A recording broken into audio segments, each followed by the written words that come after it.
Dal Vangelo secondo Marco.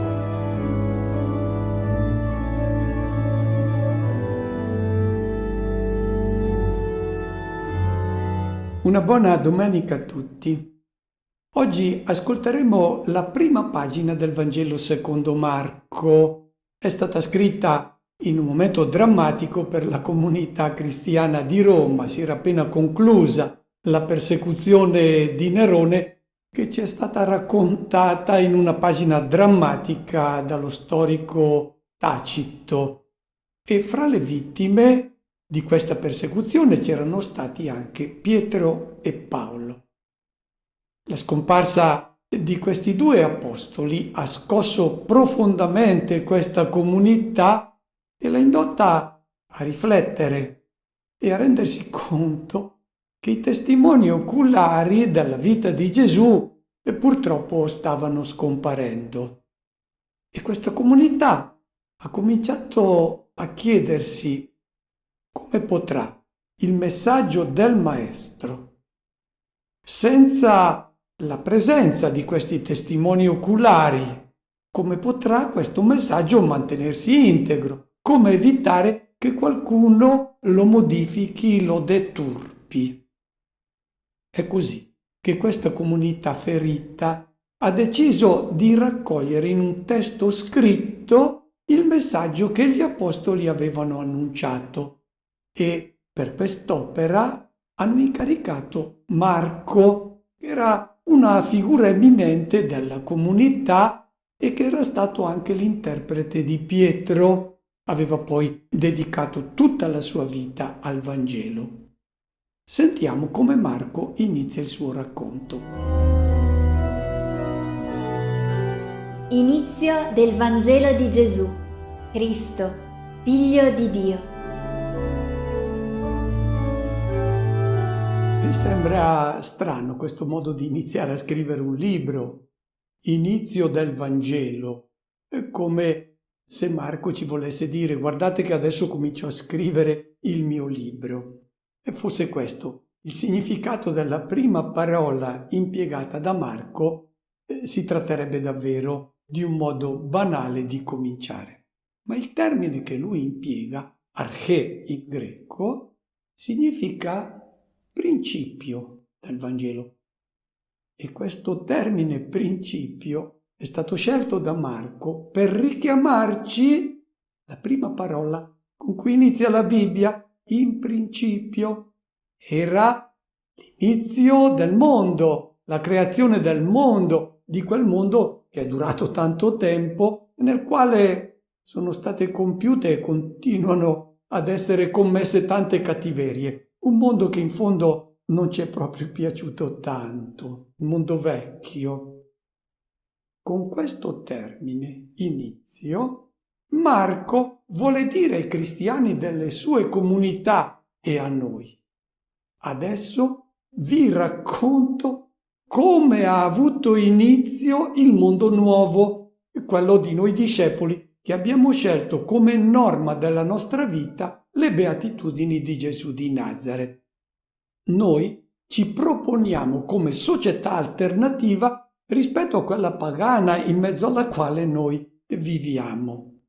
È l'inizio, principio di quei cieli nuovi e terra nuova in cui abiterà per sempre la giustizia di cui hanno parlato i profeti. È l'inizio del Vangelo, non del suo libro, il Vangelo. E quando noi parliamo di Vangelo intendiamo quei 4 libri che sono quelli di Matteo, Marco, Luca, Giovanni, ma questi hanno cominciato a essere chiamati Vangeli soltanto 100 anni dopo. La prima volta che sono chiamati così è nella Apologia di Giustino. Qual è allora il significato che Marco dà al termine Vangelo? Non si riferisce al libro. Evangelion è una parola greca che era conosciuta fin dai tempi di Omero. Significa bella notizia, annunzio lieto. Chi annunciava un messaggio che suscitava gioia si diceva annuncia un Vangelo. E c'erano Vangeli di carattere pubblico, una vittoria militare, era un Vangelo, una vittoria sportiva, oppure c'erano dei Vangeli di carattere privato, la guarigione da una malattia era una bella notizia, Evangelion. Soprattutto, quando salivano al trono, gli imperatori presentavano al popolo i loro Vangeli, le loro belle notizie, erano i programmi, avrebbero creato benessere, salute, pace, ed erano Vangeli soprattutto le notizie legate alla vita dell'imperatore. A Priene, in Asia Minore, è stata trovata una iscrizione divenuta famosa. Risale all'anno 9 d.C., quando Gesù aveva 16 anni. In essa si dispone che l'anno doveva cominciare il 23 di settembre e dà la ragione perché in quel giorno è nato Augusto e il giorno della nascita del dio Augusto è stato per il mondo l'inizio dei Vangeli, delle belle notizie, della Pax Romana cantata da Virgilio, quindi anni di pace, di prosperità in tutto il bacino del Mediterraneo, e molti hanno ritenuto che fosse iniziata l'età dell'oro. Quando Marco scrive il suo libro, Augusto è già morto da più di 50 anni. E le speranze riposte in lui sono state deluse. Già negli anni del suo successore, Tiberio, figlio adottivo, quando a Roma comandava Seiano e Tiberio era semidemente giù a Capri. A Roma la vita era diventata uno slalom fra veleni e pugnali, altro che età dell'oro. Poi dei primi 12 Cesari, 7, forse 8, sono morti di morte violenta. E proprio quando Marco mette mano alla sua opera scoppia la breve ma violentissima guerra civile che poi ha portato al potere Vespasiano. Non si può certo dire che il giorno della nascita di Augusto sia stato per il mondo l'inizio dei Vangeli. Marco, riprendendo questo termine, per designare la predicazione cristiana e la venuta nel mondo di Gesù, intende dire ai suoi lettori: i Vangeli di Augusto e degli imperatori ci hanno deluso, loro non hanno fatto altro che dare continuità a quel mondo vecchio che proprio non ci è piaciuto. Hanno tradito le attese. Qual è allora la notizia lieta di cui Marco ci vuole parlare? Non è un'informazione, è una persona che lui ci presenta. È Gesù di Nazaret, la grande, stupenda notizia, perché chi la ascolta, chi guarda lui, riceve la notizia stupenda del volto autentico di Dio e dell'uomo riuscito che ama.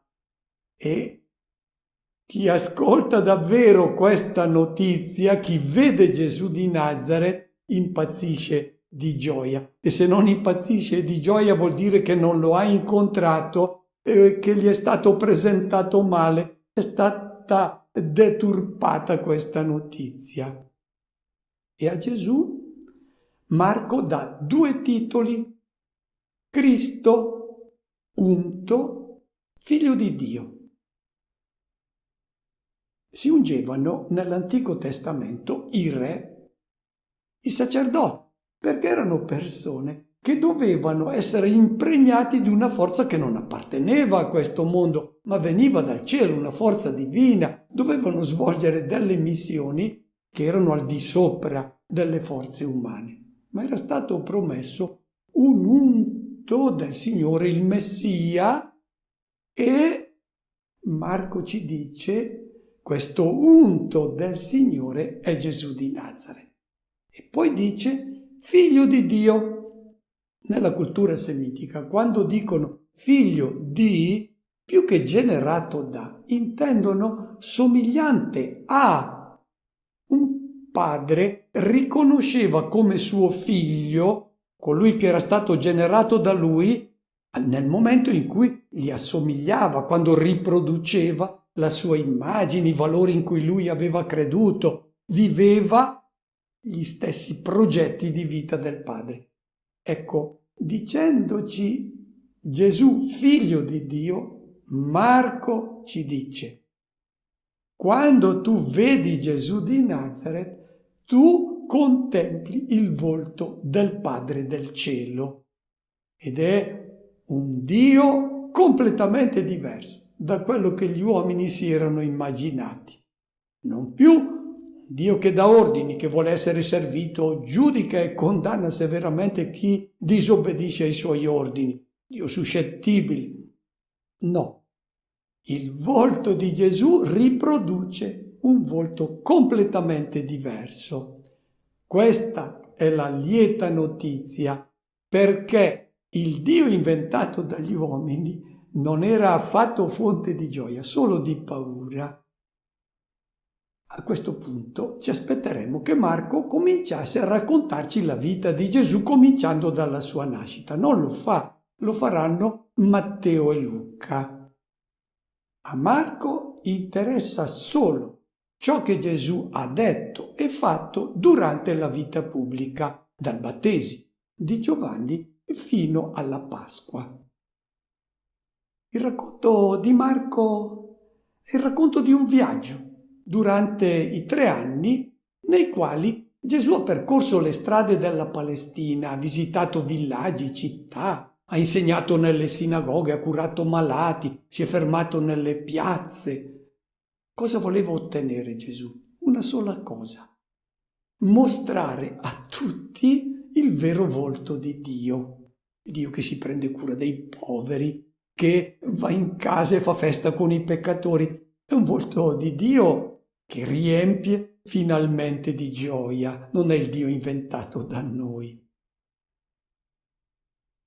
Nessuno, incontrando questo Vangelo, che è Gesù di Nazaret, può rimanere indifferente. Può detestarlo, perché preferiva il volto del Dio vecchio, quello giustiziere, oppure se ne innamorerà. Proviamo a chiederci: qual è il Vangelo che noi presentiamo? Perché tocca a noi presentare questa grande lieta notizia che è Gesù. Nel Nuovo Testamento il termine Vangelo ricorre 76 volte. E il verbo evangelizzare, quindi dare la bella notizia, ben 54 volte, risuona praticamente in ogni pagina. Come mai allora così spesso chi ascolta il nostro annuncio, la nostra presentazione di Gesù di Nazaret, rimane indifferente o non si sente subito coinvolto? Chiediamoci: ma abbiamo annunciato la lieta notizia dell'amore incondizionato di Dio o qualcosa inventato da noi? Chi ascolta una bella notizia viene attratto, si scappa. Proviamo a chiederci perché lo fa. E adesso Marco introduce, come faranno anche gli altri evangelisti, la figura del Battista e la introduce con una citazione della Bibbia. Ascoltiamola. Come sta scritto nel profeta Isaia: ecco, dinanzi a te io mando il mio angelo, egli preparerà la tua via. Voce di uno che grida nel deserto: preparate la via del Signore, raddrizzate i suoi sentieri. Marco introduce il Battista con una citazione biblica che attribuisce al profeta Isaia. In realtà si tratta di un collage di 3 testi dell'Antico Testamento. L'Isaia di cui parla l'Evangelista è il profeta vissuto a Babilonia insieme con i deportati. È chiamato angelo, angelos, incaricato di preparare il popolo ad accogliere il Signore che li voleva liberare dalla terra di schiavitù e riportarli nella terra dei loro padri. Un compito molto arduo quello di questo angelo, perché gli israeliti si erano ormai assuefatti alla loro condizione, anzi, molti erano riusciti a sistemarsi molto bene in terra pagana, avevano rinnegato la loro fede, non volevano più sentir parlare dei patriarchi, dell'attesa di un Messia. Loro vivevano in quella terra e si erano venuti a trovare anche molto bene alla fine, erano diventati pagani. In questo angelo, che ha predicato ai deportati a Babilonia, Marco vede un'immagine della missione che anche il Battista era stato chiamato a svolgere, cioè preparare questo popolo ad accogliere il Signore che veniva a liberarli, a introdurli nella vera terra della libertà. La figura del Battista e di questo angelo vissuto a Babilonia c'è un messaggio molto attuale anche per noi. Notiamo, il Signore definisce bene il compito di questo angelo. Non dice che deve preparare la strada affinché i deportati, le persone che sono in schiavitù, vadano a lui. No, è che deve essere sgomberata la strada di ciò che impedisce a lui di entrare nella vita del suo popolo. L'esperienza della schiavitù la facciamo tutti noi in qualche momento della nostra vita. E se Cristo è venuto a liberarci con il suo Vangelo, con la sua parola, certamente c'è stato qualcuno che gli ha preparato la strada perché potesse entrare nei nostri cuori. Queste persone hanno un nome. Sono angeli che, come il profeta dell'esilio e come il Battista, hanno preparato la strada del Signore. E chiediamoci anche, sono stato io qualche volta angelo per qualcuno che aveva bisogno di lasciare entrare Cristo nella sua vita? E ora ecco entrare in scena il precursore.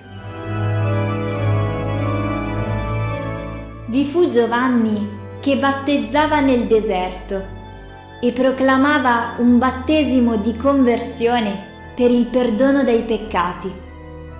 Usciva verso di lui tutta la regione della Giudea e gli abitanti di Gerusalemme tutti, e si facevano battezzare da lui nel fiume Giordano, confessando i loro peccati. Giovanni proclamava un battesimo di conversione. La parola conversione non rende il significato del termine greco metanoia, dal verbo metanoein, che implica un cambiamento, anzi un duplice cambiamento.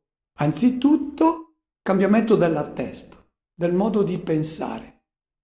Se non si è disposti a lasciar rimettere in causa le nostre convinzioni, le nostre certezze, le abitudini, ciò che avevamo sempre creduto e pensato, il Signore, il suo Vangelo non possono entrare nella nostra vita. Rimarremo schiavi. Se non lasciamo rimettere in causa l'immagine di Dio che ci siamo fatti, alla quale siamo anche molto affezionati, anche se ci schiavizza, vogliamo bene a questo Dio perché assomiglia a noi, ragiona come noi. Se non lasciamo rimettere in causa tutto dal Vangelo, non saremo mai liberi. Ecco la ragione per cui il Battista chiede questa disponibilità, lasciare che il Vangelo rimetta in causa tutti i nostri modi di pensare. Il pericolo è quello di cercare nel Vangelo la conferma di ciò che abbiamo sempre pensato. Seconda conversione che viene richiesta, secondo cambiamento è quello della condotta. E il Battista non specifica in che cosa consiste perché lo sanno già tutti. Lo sanno bene che non si stanno comportando come i profeti hanno detto che il Signore voleva che si comportassero. Ricordiamo il profeta Isaia, quando nel primo capitolo dice: ricercate la giustizia, soccorrete l'oppresso, rendete giustizia all'orfano, difendete la causa della vedova. Chi accetta di essere battezzato da Giovanni dichiara la propria disponibilità a questa conversione, a questi cambiamenti. La scelta quindi di porre fine alle ingiustizie, è questo il perdono dei peccati. Spazzar via, far scomparire il male e l'ingiustizia. E qual è stata la risposta del popolo a questa richiesta di conversione del Battista? La traduzione dice: accorrevano da lui tutti gli abitanti della Giudea e di Gerusalemme. Non è accorrevano. Il verbo che viene impiegato, exeporeueto, vuol dire uscivano verso di lui. Da dove uscivano? Bisogna fare mente locale per capire il messaggio teologico e di questa indicazione geografica. Il Battista si trovava a Betabara, lo vedete dove si trova, al di là del fiume Giordano, nella parte orientale, vedete che si trova nella terra dei Moabiti, quel popolo che gli israeliti avevano incontrato per ultimo quando erano usciti dall'Egitto e aveva opposto molto resistenza al loro passaggio. Il Battista si trova al guado dove Giosuè aveva attraversato il fiume Giordano, e questo fiume Giordano che vi viene indicato non aveva mai avuto un'importanza economica, ma sempre importanza come confine fra la terra pagana e la terra santa, la terra di Israele, quella che loro pensavano fosse la terra della libertà definitiva. L'Evangelista Marco dice che gli abitanti della Giudea e gli abitanti di Gerusalemme tutti uscivano e andavano dal Battista, uscivano da quella che ritenevano la terra promessa. Il Battista li chiamava fuori: non siete ancora entrati nella terra promessa, è un'altra, la terra della vera libertà. Ecco, il Battista li battezzava, cioè li faceva passare dal fiume Giordano, li consegnava poi al nuovo Mosè, che è Cristo, che li avrebbe introdotti nella terra del regno di Dio, della libertà. E confessavano i loro peccati. È il primo passo da fare. Riconoscevano le proprie colpe, le proprie infedeltà. Finché non si prende coscienza dei propri errori, non può avvenire la conversione. Nessuna metanoia è possibile se non si prende coscienza di questa realtà. Il Battista non si è rivolto ai capi dell'istituzione religiosa, ma al popolo che accorreva da lui. Sentiamo come si presenta e che cosa dice. Giovanni era vestito di peli di cammello, con una cintura di pelle attorno ai fianchi, e mangiava cavallette e miele selvatico, e proclamava: «Viene dopo di me colui che è più forte di me. Io non sono degno di chinarmi per slegare i lacci dei suoi sandali. Io vi ho battezzato con acqua, ma egli vi battezzerà in Spirito Santo». Come mai l'Evangelista Marco è interessato al modo come vestiva il Battista? Certamente vuole presentarlo come un uomo austero che non corre dietro alle mode, agli abiti firmati. Erano altri i suoi interessi e diversi i valori che coltivava. Anche Gesù si sofferma su questo aspetto austero del Battista quando chiede: ma chi siete andati a vedere nel deserto? Un uomo vestito con abiti di lusso? Ma quelli che portano vesti sontuose e vivono nel lusso stanno nei palazzi dei re. Ma non è questo il motivo principale per cui Marco si sofferma sull'abito del Battista. Lui vestiva con peli di cammello. Questo era l'abito che distingueva i profeti nell'Antico Testamento. Dice il profeta Zaccaria che indossavano il mantello di pelo. Lo colloca quindi fra i profeti. Più importante ancora il richiamo alla cintura di pelle attorno ai fianchi, perché accomuna il Battista al più grande dei profeti, cioè a Elia, che viene presentato nel secondo libro dei Re con una cintura di pelle attorno ai fianchi. Marco, con questo dettaglio, vuole rispondere a coloro che si attendevano il ritorno di Elia. Si diceva infatti che sarebbe venuto per preparare la venuta del Signore, riconducendo il cuore dei padri verso i figli e il cuore dei figli verso i padri. E si riteneva infatti che fin tanto che non ci fosse la pace fra le famiglie, il Signore non sarebbe venuto. Con questo richiamo all'abito del Battista, Marco vuole dire ai suoi lettori: guardate che l'Elia che voi aspettate è Giovanni Battista. Poi l'alimento, le cavallette, miele selvatico. Le cavallette sono un cibo puro secondo il libro del Levitico, e il miele profumatissimo, quello del deserto, era molto apprezzato.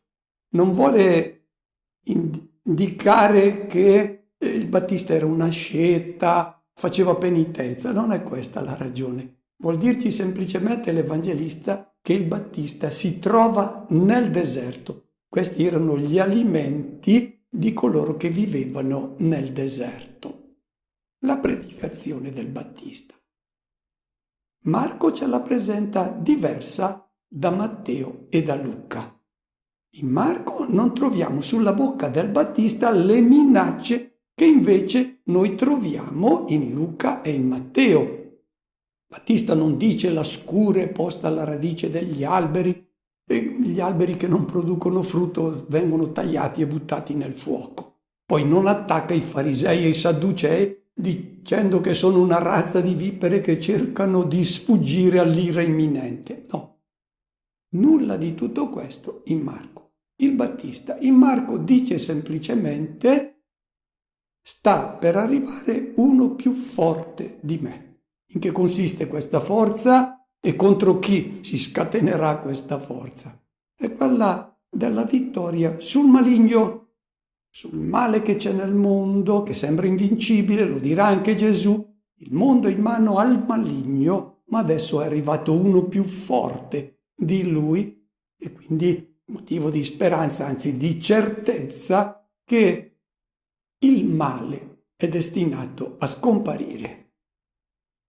E c'è una seconda differenza che il Battista presenta fra se stesso e colui che deve venire, ed è il battesimo che è diverso. Apparentemente i due battesimi si assomigliano, ma sono completamente diversi. Quello del Battista è un'abluzione esterna. Facevano molte purificazioni i giudei. A Qumran, per esempio, i monaci più volte al giorno si immergevano nelle mikvot per purificarsi. Il battesimo del Battista non era una delle tante purificazioni, era unica perché indicava che si rinunciava a una vita vecchia per aderire a una vita completamente nuova. Ma era un'abluzione esterna. Non produceva il battesimo del Battista un cambiamento tale che potesse dare inizio a una vita realmente nuova. Per quale motivo? Perché era un'abluzione esterna, non dava quella forza necessaria per vivere poi una vita nuova. Ecco la necessità del battesimo di Gesù, che è un battesimo con lo Spirito. La differenza è proprio quella dell'acqua. L'acqua all'esterno lava. Ma quando entra come linfa dentro una pianta, allora questa è una forza che produce frutti. Il battesimo di Gesù è il dono del suo spirito, quella forza interiore che permette di vivere la vita dei figli di Dio, quindi l'amore incondizionato. Ecco ciò che ci dice in questa domenica Marco all'inizio del suo Vangelo. Prepariamoci ad accogliere questo spirito che il Signore è venuto a portare nel mondo. Auguro a tutti una buona domenica e una buona preparazione all'avvento del Signore.